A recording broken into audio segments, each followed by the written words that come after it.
Welcome students, please take a seat. Today we have an extra lesson on Saturday. I know it's not a common one to have, but I want to go and continue what we looked at yesterday. Yesterday we had a recap, we had a summary of what happened in Season 3 of Mythic Plus, and we checked the first few days, okay, not too definitive, but the first few days of Season 4 of Mythic Plus. So today we do the same thing except for the raid of Season 4. Season 4 for the raid, which also brings us some new things, in particular the return of Castle Nathria after being benched for basically a year and a half. Now we get to progress in Castle Nathria once again. So we get to check and compare how things have changed in these first few days, taking into account the buffs or the nerfs that some of the specs received, as well as the continued increased item level that specs are going to go through in the next few weeks. They will go from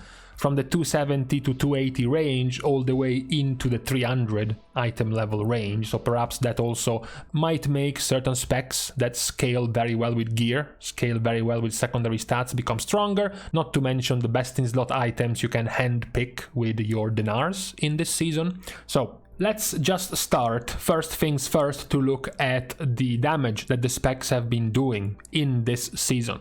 Compared to how we left each other at the end of Season 3, and the situation was looking like this. The situation was that Destruction and Demonology stayed at the top for several weeks. There were other specs that joined Demo and Destro at the top, which were perhaps not as common, not as expected, like Survival, like Frost, Death Knight. You had Windwalker Monk, which received a buff to their single target and went significantly up in damage in the raid, and then you had the two Shaman specs, which have been there for a while in the top half of the rankings, and also Unholy, Death Knight, and Outlaw Rogue. In particular, Outlaw Rogue was buffed already once we got into the end of Season 3 in all of their single target damaging abilities. The other thing worth noticing at the time, by the end of Season 3, was that with the buff of Outlaw, Subtlety started performing worse and worse. This likely has less to do with the fact that Subtlety was nerfed, because Subtlety was not nerfed.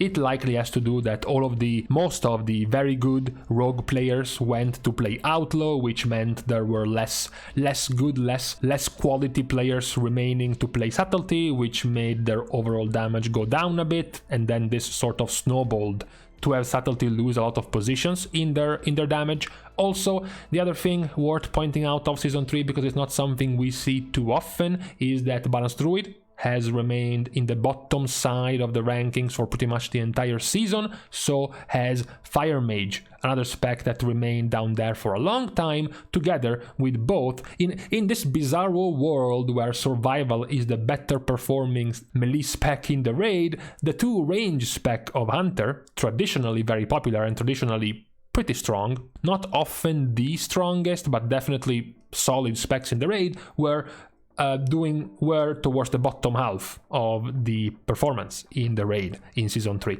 So with the start of Season 4, we have gotten just a few days, 5 days of the season. These are the results we have gotten so far, and we can start drawing some conclusions. The first conclusion worth drawing is that Subtlety has continued to trickle down and now is currently the least performing DPS spec at the start of Season 4. You have other specs that were performing badly and have more or less continued to perform badly. Arcane Mage, Frost Mage, Fury Warrior, Marksmanship Hunter were all already towards the bottom of the rankings in Season 3, and they have continued to do so in these first few days of Season 4. The opposite, looking at the top side of DPS, we still have Demonology and Destruction at the top, we still have Survival at the top, and Outlaw has been able to climb even more positions at the start of Season 4, now currently the best melee DPS spec in the raid. The main surprise, although it's kind of not a surprise because that's sort of what Blizzard was planning, Affliction, after getting a buff to 5% damage increase to all of their abilities, is currently the fourth better performing spec in the raid. This is very volatile, of course, because as we will go and check in the popularity, in how many players play these specs in the raid, Affliction is still very scarcely played. It's not very popular overall. Still, Demo and Destro are the more popular of the Warlock specs by a mile. Other consistent results in the start of Season 4 are the damage of Windwalker Monk, which is still in the top side of the rankings. You have Elemental Shaman and Enhancement Shaman, still the bottom of the top half residents of Season 4, just like they were in Season 3. Talking about the main changes, the biggest leaps or the biggest falls of the specs, we have Fire Mage. Fire Mage was consistently towards the bottom half in Season 3. Now it is actually the better performing ranged spec outside of Warlock. So after Warlock, currently there is Fire Mage.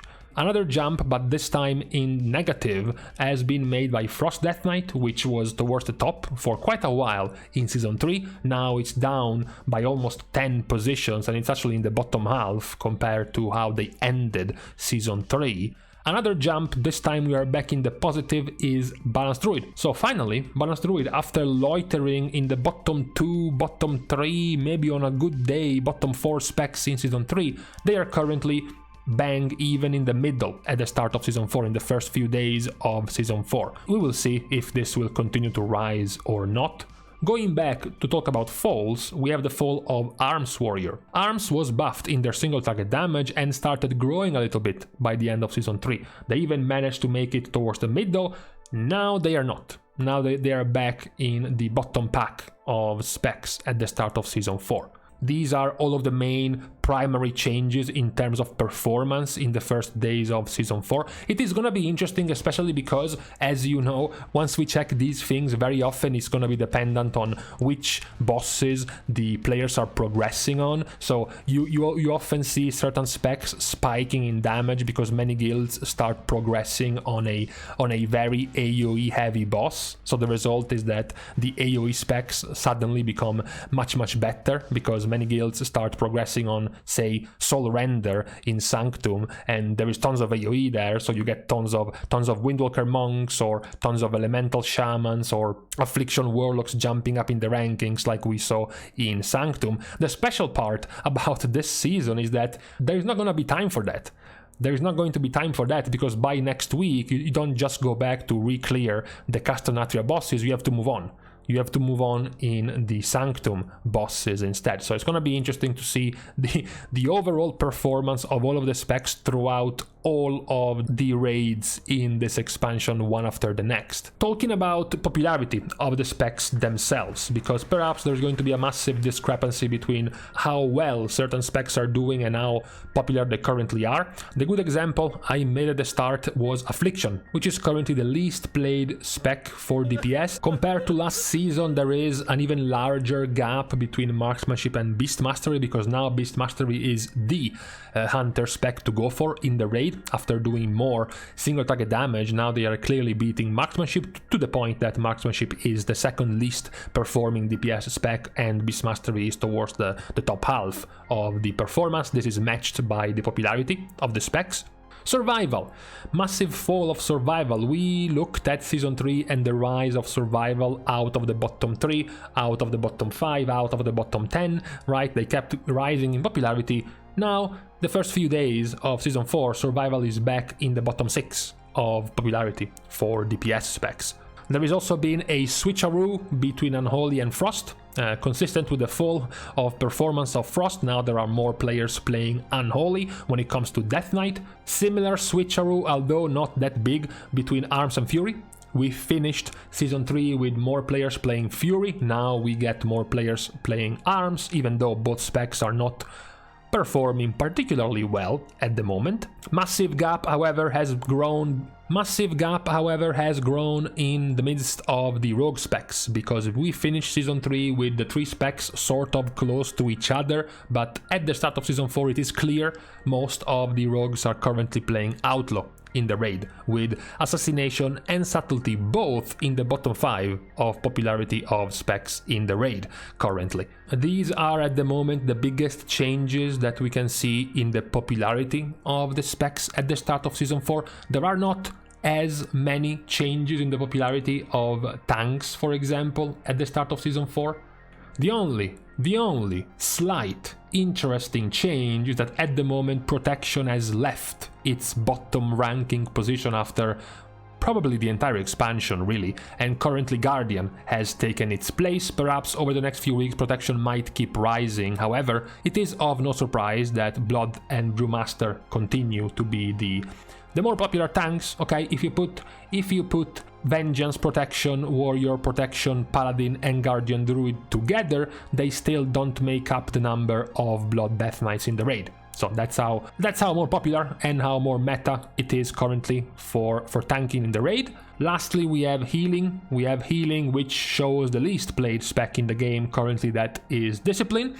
The other specs don't really change too much. We still have the gap between Holy Priest as the most broth healer in the raid, and then Resto Shaman as the second most played. That's just par for the course of what we saw in Season 3, with Restoration Druid gaining more and more numbers, more and more representation compared to Holy Paladin, which is lagging behind a little bit more.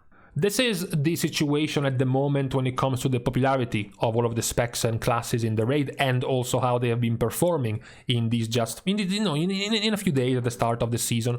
However, we can also finish by comparing just how difficult this new season has been, in case people were wondering or they were curious about the mythic difficulty. As I said, this might be a very good opportunity for all of those players that never quite got into mythic raiding before. With this much more lax season, perhaps it's gonna be a good opportunity for several players to start trying out mythic. The situation is, I will leave it up to you to judge just how easy and how easier it is compared to previous seasons. Just as a comparison, in the first 5 days of the raid, since the raid was released, only 26 guilds killed 3 bosses in mythic difficulty at the start of Sepulcher.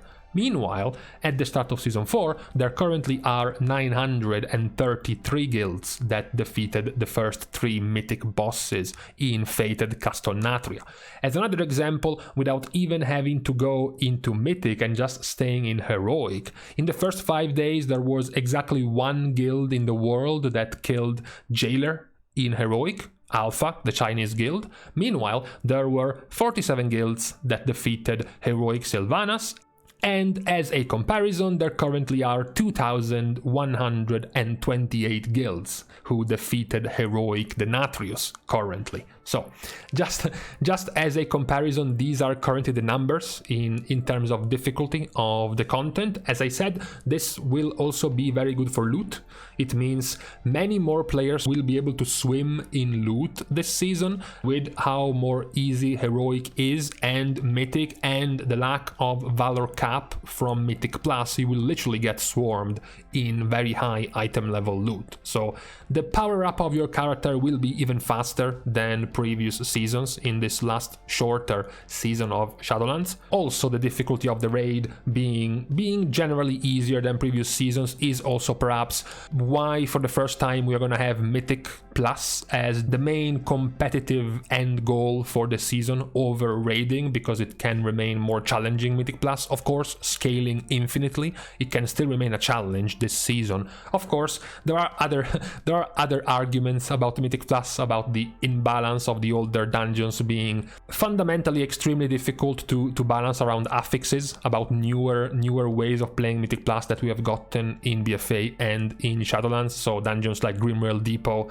get really hard to balance. Even Karazhan and the damage, the mechanics of the dungeons, really difficult to balance when it comes to affixes, and with different affixes like Tyrannical and Fortified as well, it gets even harder to balance them properly. So even with that sort of thing, it's still likely that Mythic Plus will take the role of the main endgame activity over raiding, given the easier mode this season of raiding is currently at. That being said, that still means much easier loot for you, so overall, I think most people should be happy about this, especially since we already knew that Season 4 was not going to be a proper serious season, and in the end, the alternative to this season was to not have a Season 4 at all and simply continue on with Sepulcher. So I think it's definitely better, regardless how many pet peeves and annoyances I might find in Season 4. It is still a good way to finish the expansion in the end. So, with this being said, we have gone over the recap of the raid as well, after checking Mythic Plus yesterday, so we can now leave each other for the rest of this weekend.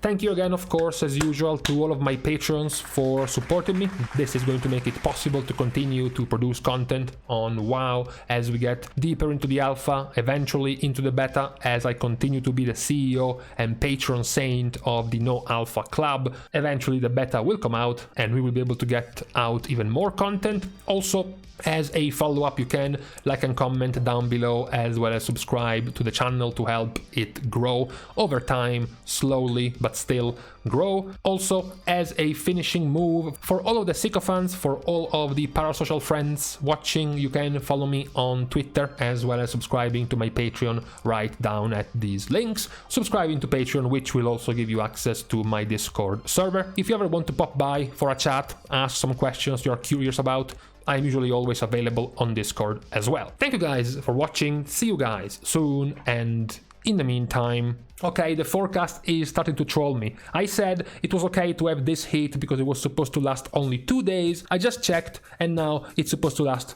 3 days. Please, enough, okay? 3 days is enough.